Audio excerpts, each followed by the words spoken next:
The last stage of the Healthy Aging Tour for junior women, the third race in the UCI Nations Cup.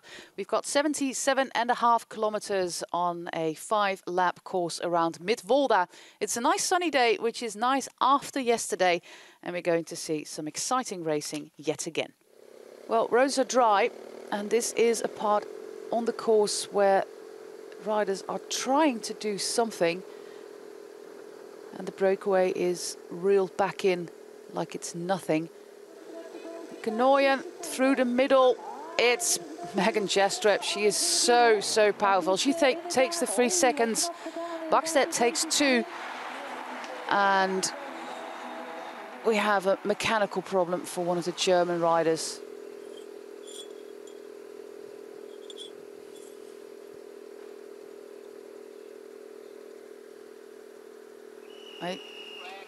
Well, they try to mark a bad bit of asphalt here, but of course, it's Femke Gerritsen on the deck there, the rider in the green jersey. And there's these cones on the road. A big crash for one of the riders for Team GB as well, number 57. And she seems to be in a lot of pain.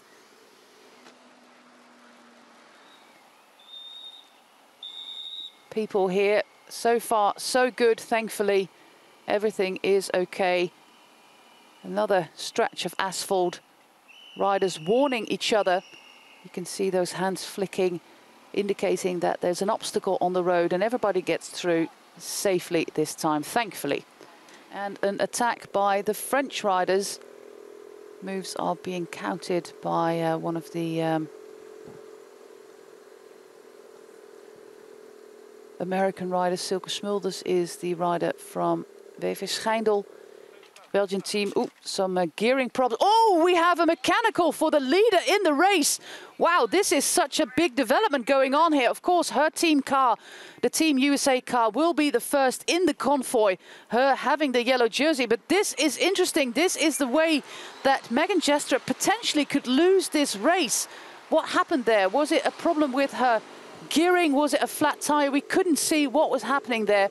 But of course, hopefully, or maybe the other riders have heard. And of course, this is racing. It might not always be ethical to attack when the race leader is down. But and it's now up to Megan Jestrup herself to close down. It was a pretty fast bike change, I should say, because the USA team mechanic jumped out of the car and already had the spare bike of Megan Jestrup at the ready for her. And she is closing down on the peloton already in the convoy. That is pretty powerful for this American rider. Another attack from the French riders. You've got one chance to do it, one chance to give it your all. On the left, you can see that British Cycling are bringing Eleanor Bakstedt to the front. On the wheel of Eleanor Bakstedt is already Megan Jestrup, and it seems like Amandine Fouquenet is not going to make it. We're going to watch a bunch sprint. We're going to watch a bunch sprint. The French rider is not going to make it. It was a very valiant effort, but she's not going to make it. On the left side of the road, the APB riders through the middle. It's Eleanor Bakstedt. We're going to see a sprint with Bakstedt and Jestrup again. Is Jestrup going to make it a second win? Yes, she is going to make it a second win. Without a doubt, a second win for Megan Jestrup. And she takes the overall. This was one amazing victory.